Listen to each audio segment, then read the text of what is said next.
Luján, al pie de la Basílica de Nuestra Señora de Luján, con otro encuentro nacional del rastrojero, el tercero aquí en la ciudad de Luján, coronado con lo que va a ser mañana la Vuelta Histórica. La Vuelta Histórica que se arranca aquí en la avenida Nuestra Señora de Luján y vamos a terminar en la localidad de Jáuregui, en el Círculo Criollo Martín Fierro. El vehículo que va a encabezar la caravana de fierros clásicos mañana va a ser ese Chevrolet amarillo y negro que dice Algodonera Flandria. Es una réplica exacta del vehículo que corrió la carrera de Buenos Aires-Caracas en aquellos años, representando a la ciudad de Luján. Específicamente está relacionado con Jáuregui y el color es amarillo y negro porque fue sostenido en su construcción, en el apoyo para que puedan correr la carrera por don Julio Steverling, el dueño de la Algodonera Flandria. Un señor muy especial, un señor que desarrolló toda aquella zona y la industrializó. Así que vamos a tener una charla ahora con Facundo Picabea, autor del libro El rastrojero y la moto Puma. Y Facundo presentó en la Feria del Libro recientemente también el libro del auto justicialista, ese tan particular vehículo que fue creado en la década del 50 y su carrocería es de fibra de vidrio.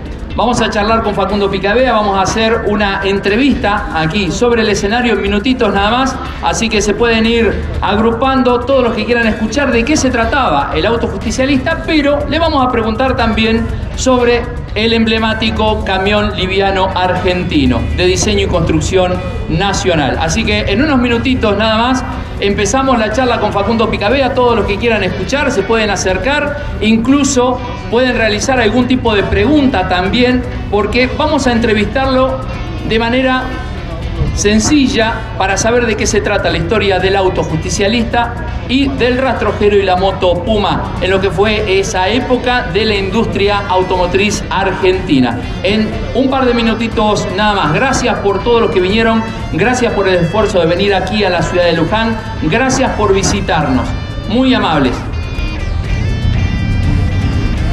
Facundo Picabea, ¿cómo te preparas para la entrevista? Muy bien, estamos acá listos con la gorra ya full. Muy bien. Bueno, ahora en un par de minutitos nos juntamos, se empezó a juntar la gente, empezó a prestar atención, así nadie se queda afuera. Me pareció mejor que hacerlo en un auditorio. Perfecto. Porque aparte la gente se dispersa a veces y no se enteran que estamos adentro. Aparte salió el sol del 25. No, aparte es eso también, la Virgencita de Luján nos hizo este día. Iba a ser el día más frío del año. Mirá. ¿Viste lo que son las cosas? Estás presentando el libro de El auto justicialista. De Gran Sport, el auto de Perón en la memoria de un país industrial. Recién salido, segunda edición, salió el año pasado una primera, por suerte renovamos una segunda edición. Muy bien. ¿Cómo lo pueden conseguir a tu libro? Lo pueden conseguir los que estén ahora acá, lo vamos a tener acá, y si no, por librería, lo pueden buscar por Mercado Libre, si no, librerías de Buenos Aires, y en Capital ya están librerías. ¿Cómo se llama el libro? Justicialista, historia del justicialista Gran Sport. Muy bien, bueno, un auto emblemático que fue muy especial, ahora nos va a contar Facundo.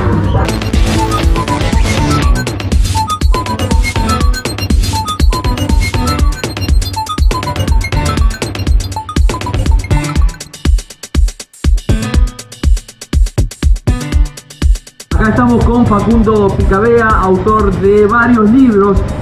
Lo que hizo Facundo el primer día que lo conocí, apareció con una caja porque nos llevamos unas cajas de libros a uno de los encuentros nacionales de rastrojeros de los que organizábamos en Córdoba. No nos conocíamos y el primer momento que lo veo es con unas cajas. Confió en mí, vendimos algunos libros, vine, le rendí todo lo que habíamos vendido. Quedan pocos libros de esa edición del rastrojero y la moto Puma, me lo estaba diciendo recién. E hizo ahora una nueva investigación de lo que tiene que ver con el auto justicialista, ese vehículo de fibra de vidrio que era de la década del 50. A ver, Facundo, ¿qué fue lo que estás logrando vos con este libro, este último libro que se llama, cuál es el nombre correcto? Historia de justicialista Gran Sport, el auto de Perón en la memoria de un país industrial. Facundo Picabea. ¿Cómo estás, Osvaldo? Bueno, la idea con este libro era un poco recuperar, continuar con estas investigaciones sobre la memoria industrial del país, sobre la industria automotriz, sobre todo la década del 50, que fue un momento de mucho auge, de la industria argentina. Y este libro tiene una historia particular, porque el año pasado, a principios de año, me contactan del Ministerio de Cultura, que habían recuperado el auto justicialista que había sido de Perón y que se había incautado con todos los bienes en 1955 después del golpe de Estado. A raíz de eso ellos lo habían recuperado el automóvil y lo iban a poner en exhibición. Y no existía ningún libro que hablara sobre la historia de este automóvil. Entonces me invitaron a hacer una nueva investigación. Yo algo había trabajado ya sobre la fábrica y demás, pero bueno, me aboqué de lleno a la historia de este automóvil y ahí pudimos, casi a fin de año sacar un libro, una primera edición que se agotó muy rápido y ahora estamos sacando esta segunda, donde esperamos que les guste y donde recuperamos buena parte de la historia, ¿no?, del automóvil. En cuanto a lo que tiene que ver con la historia, con aquella Argentina industrial, vos comentame, ¿cómo fue el arranque de este auto? ¿Por qué salió? ¿Cómo se diseñó? ¿Quién lo hizo? ¿Eso fue lo que investigaste? Sí, exactamente. La idea era recuperar a través de la industria automotriz cómo en Argentina se habían fabricado y diseñado, lo más importante, los primeros automóviles de toda América Latina. Argentina tuvo la primera fábrica de automóviles diseñados originalmente. En la década del 50 la idea era industrializar el país y empezar a fabricar autos en el país. ¿Qué pasa? Las grandes empresas, en ese caso, que estaban instaladas en el país, que eran Chevrolet, Ford, y también estaba Chrysler, en ese momento no consideraban conveniente, lo hicieron algunos años después, venir a fabricar automóviles acá. El Estado decidió entonces, a través de una iniciativa propia, crear una fábrica y empezar a fabricar los autos. El primer auto diseñado para fabricarse en Argentina fue el justicialista, no este Gran Sport, sino el que por ahí algunos conozcan, que era el sedán, que era un automóvil familiar. A raíz de ahí empezó la industria automotriz y ya en 1952 se creó Industrias Aeronáuticas y Mecánicas del Estado, que fue la fábrica del Estado donde se empezó a fabricar, entre otros, el rastrojero también y la moto Puma.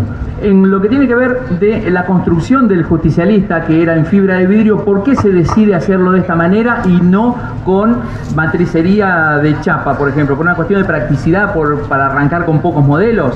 La idea era así, en realidad, si uno conoce los automóviles que se hacen en Miami, tanto el rastrojero como la moto Puma, eran automóviles que eran un poco anteriores a la época en la que se fabrican. Había como cierto desajuste, cierto atraso en algunos diseños. Entonces, tenía muchos años, digamos, a lo que eran las nuevas camionetas de las multinacionales. Exactamente, entonces la idea era, mientras se empezaba a fabricar lo que se podía fabricar en el país, que eran estos automóviles, tratar de pensar en lo que se venía. Y lo que se empezaba a venir a nivel mundial era la fibra de vidrio para fabricar las carrocerías de los automóviles. En parte porque se había descubierto este material en la década del 40 como un material muy importante, muy resistente y a la vez muy liviano, pero por otra parte también como una forma de dar algún salto. Finalmente esto no ocurrió en la industria en general y quedó como un material para los automóviles deportivos, pero en la década del 60 sabemos que fue un material muy utilizado para los automóviles, sobre todo los famosos autos tipo James Bond, ¿no?, los autos Porsche y demás, se terminó siendo como un clásico. Y Argentina, la idea era, mientras fabricaba automóviles un poco más retrasados, iba ya hacia lo que iba a ser el futuro. Por eso se buscó la fibra de vidrio, que tenía una forma de hacer bastante distinta en algunos niveles a lo que era la industria tradicional. En lo que tiene que ver con la fibra de vidrio, era un material estratégico en ese momento por una cuestión militar, digamos, no era fácil de conseguir, no había muchas experiencias. ¿Qué otros vehículos había en paralelo con esto en otros países?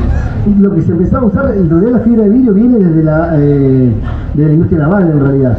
Se empieza a utilizar sobre todo para lo que eran embarcaciones y se empieza a utilizar, sobre todo en la Segunda Guerra, se utiliza un poco para hacer rápido algunos barcos a medida que iban siendo hundidos y demás en todo lo que había sido el conflicto. Entonces estaba en alguna manera vinculado al área de defensa y ya en los 50 se empieza a democratizar un poco y ahí arranca esta posibilidad de usarlo para la industria automotriz. Tenía, a diferencia de lo que era, por ejemplo, una chapa que en general se pone en una prensa y es doblada, golpeada y demás, la fibra de vidrio se hace a través de moldes. Entonces tenía una fabricación que era bastante diferente, era más parecido a hacer un avión que a hacer un automóvil. Se hacían de a uno, se hacían de manera artesanal y se iban haciendo a partir de moldes, como se iba haciendo, se va imprimiendo la fibra de vidrio, luego se retiraban y se iban ensamblando estas partes, ¿no? En lo que tiene que ver con la motorización, ¿cómo fue conseguir los motores para ese tipo de vehículos? ¿Por qué se eligieron los motores? ¿Qué era lo que se buscaba? Bueno, cuando se decide hacer un automóvil deportivo, además del sedán que ya se utilizaba, se empiezan a ver diferentes líneas. El Estado mismo propone hacer un motor que finalmente va a tener el automóvil, que es un motor V8, pero para poder empezar a fabricar rápidamente, la empresa Porsche había tenido un rezago de algunos motores que no habían comercializado en Europa y que incluso los comercializaba por separado. Entonces ahí el Estado ve la posibilidad de comprar estos motores Porsche que eran motores de 4 cilindros, de 1500 centímetros cúbicos más o menos, y unos 60 caballos de fuerza más o menos, alcanzaban los 100 kilómetros los primeros autos, y se empiezan a montar esos motores Porsche a partir de las adaptaciones que se hacen en estos chasis y estas carrocerías de diseño propio. En cuanto a motores de mayor potencia, hay también un justicialista que es motor V8.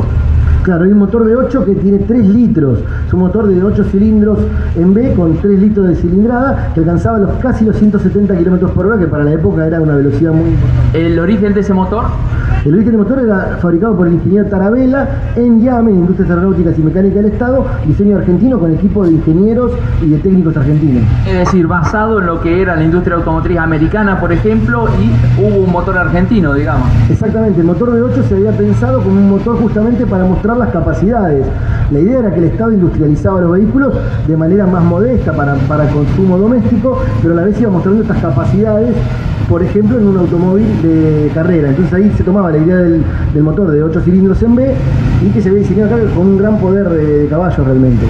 Ahora, Perón tenía un auto justicialista. ¿Cuál era y por qué le fue asignado ese coche? Cuando se empiezan a diseñar los prototipos, hacen 3 prototipos, los primeros 3. El primero, lo que era el director de la fábrica, el segundo queda ahí como para sortear entre los trabajadores y demás, y el número 3 es el que le dan a Perón. A todo esto Perón había probado el prototipo también, ¿no? Que en el libro hay una foto del vehículo y hay un video que circula por internet de Perón manejando ese prototipo, que era una barchata, era casi un chasis con 2 butacas para que se probara. Pero luego lo que se hace es regalarle este prototipo número 3, que tiene motor Porsche, no es con el motor V8 todavía, a Perón, en un color celeste medio verde agua, que es el que está en la tapa del libro, que es el que le regalan a Perón. Ahora, el vehículo este de Perón, el que fue incautado después de la Revolución del 55, estuvo muchos años, creo que era en el Banco Ciudad que estaba secuestrado. ¿Cómo se destrabó eso y por qué estuvo tantos años en esa condición? Bueno, cuando se produce el golpe de Estado en el 55, todos los bienes son incautados de Perón y de otros funcionarios. Eso está bien tratado en el libro, en la segunda parte. La primera es más como por ahí conocen los libros que yo hago, más técnica, y la segunda tiene que ver con esto más judicial, político y medio más romántico, digamos. Es casi una novela judicial, parece por momentos. El auto es incautado con un montón de bienes. Lo que es interesante, que uno pensaría por qué en el 74 no se recuperó cuando Perón volvió al país. Bueno, en el 74 Argentina atravesaba un momento mucho más difícil para que Perón se fuera a buscar el auto. Y el auto continuó ahí en el banco, casi 70 años estuvo. Hace unos 3 o 4 años, algunas personas de asociaciones de automóviles y demás interesadas en el caso, descubrieron que estaba este automóvil y empezaron a buscar la forma de recuperarlo. Sacarlo del banco hasta el día de hoy sigue siendo imposible porque nunca se resolvió la asociación de Perón, al día de hoy no se resolvió, pero sí se podía pedir la tutela del Ministerio de Cultura. Entonces el Ministerio de Cultura pidió de alguna forma como la guarda del automóvil y de esa forma pudo pasar de los subsuelos del Banco Ciudad al Ministerio de Cultura, donde estuvo exhibido hasta fin de año, y ahora está, lo tiene la gente de la Universidad 3 de Febrero y de Mata, que lo están como reciclando un poco y recomponiendo para poder exhibirlo. No le van a arreglar los detalles perdidos por el tiempo, pero sí por lo menos que vuelvan a sus condiciones originales. ¿Cómo impactó el auto justicialista en aquella época? Porque, digamos, era algo muy distinto a lo que había en la industria automotriz de entonces.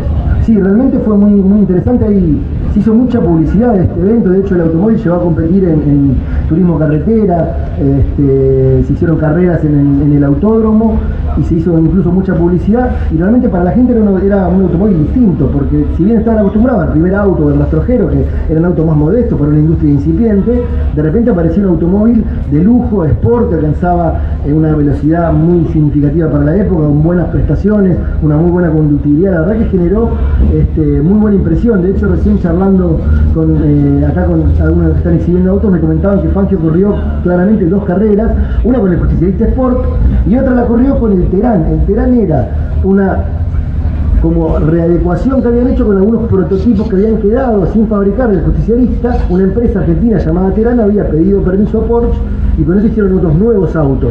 Y con eso también corrió Fangio, corrió 2 carreras con justicialista Sport. Me llegó a mí la versión, no sé dónde la habré leído, pero que había carrocerías que habían quedado sin armar y que lo armaban carroceras particulares o alguien que las compró y lo siguió desarrollando. ¿Es así? Claro, es la empresa Terán, que hacía unos automóviles con mucha modestia acá en Argentina, descubre que están estos autos que habían quedado, estas carrocerías, estas 150 carrocerías, y las compra, las adquiere. Y lo que faltaba era tramitar con Porsche justamente la posibilidad de incorporarlo los motores. Este acuerdo realmente se realizó de forma muy bien lograda y llegó a fabricarse lo que se consideró durante mucho tiempo el Porsche argentino, que era este vehículo ensamblado de alguna forma por esta empresa Terán, pero con el diseño de lo que había sido el Justicialista y los motores Porsche en un nuevo acuerdo comercial. Seguiste investigando vos, más allá de lo que dice este libro, puede haber otra edición más con relación a, no sé si al auto justicialista o alguna denominación que tenga distinta a auto justicialista. El Justicialista, la verdad que la investigación fue muy interesante. En el libro están todos los detalles técnicos de los diferentes modelos, porque hubo varios modelos, porque iban haciendo prototipos y demás, y fuimos profundizando en la investigación. Lo que vamos a publicar prontamente tiene que ver con la continuidad de los vehículos de IAME también, ¿no? Cómo siguió el rastrojero, porque en el libro que conocen solamente publicamos hasta el 55, después vimos los otros modelos. La idea del Justicialista por ahora es seguir con esta investigación y publicar más adelante una abarcando toda la historia de IAME hasta la década del 80. Es decir, lo que fue los Judici Pache, el LGP, que lo armaban, que eran chatarreros en realidad, que habían comprado los rezagos, pero después hubo un emprendimiento por parte de Massey Ferguson que quedó fuera de mercado en ese momento. ¿Qué fue lo que pasó? Claro, sí, lo que pasó en general, algunas cuestiones se complicaban para poder continuar con la fabricación. De hecho, los que están hoy circulando, que algunos están en exhibición en manos particulares, en general tiene que ver con esta época, con esos vehículos que fueron adquiridos de manera más particular, incluso habría que ver cómo están los papeles de esos autos. Porque eran armados fuera de fábrica. Exactamente, eran armados fuera de fábrica y luego entraban en un tremendo trámite para tratar de regularizarlos y demás, pero son los que hoy a veces podemos ver en algunas exposiciones, suelen ser esos automóviles, los más tardíos. Los primeros es un misterio saber dónde realmente quedaron. En lo que tiene que ver con la continuidad de tus investigaciones y... A ver, arranquemos. ¿A quién consultaste por el tema del auto justicialista y a quién vas a seguir consultando para seguir ampliando esta información? Bueno, cuando hicimos la investigación original hablamos con todas las personas vinculadas a la fábrica de automóviles. Era el ingeniero Monserrat, ingeniero Magallanes, ingeniero Félix Sanguinetti, que fue el que continuó la fábrica hasta los 80 prácticamente, y que fue el que nos pudo como comentar lo que se había hecho. Tarabella, que fue quien diseñó el motor, ya había fallecido hace algunos años, pero sí pude trabajar con técnicos que trabajaron con él, contaron las tremendas actividades que hicieron para poder fabricar el motor ese V8, que es realmente un hito de la historia argentina. Un motor V8 de 3 litros de cilindrada, fue muy importante. Después también entrevistamos con muchos usuarios, tramitamos, por todo lo que fue la investigación de la recuperación, con la gente vinculada a todo lo que fue la causa judicial, y sobre todo los ingenieros y los técnicos, la verdad que aportaron mucho, incluso los operarios, ¿no? Sobre cómo se fabricaban. Hay detalles en el libro sobre realmente cómo era el proceso de moldeado de la fibra de vidrio, cómo realmente se iban haciendo uno a uno de forma prácticamente artesanal. ¿Cómo podemos conseguir tu libro? ¿De qué manera lo linkeamos? ¿De qué manera lo buscamos en las redes? ¿Cómo se puede comprar? Bueno, el libro se puede conseguir en librerías por ahora de Capital, ya lo vamos a traer también acá para la zona oeste. En Capital está en Librería Hernández, las principales librerías de la calle Corrientes. Lo pueden conseguir por internet, está en Mercado Libre como Historia del Justicialista Gran Sport. Si no por editorial Prohistoria, que es la editorial que lo editó. Y bueno, después a través de los contactos que puedan ir haciendo, a través del Rincón del Rastrojero y demás, para poder contratar alguna venta.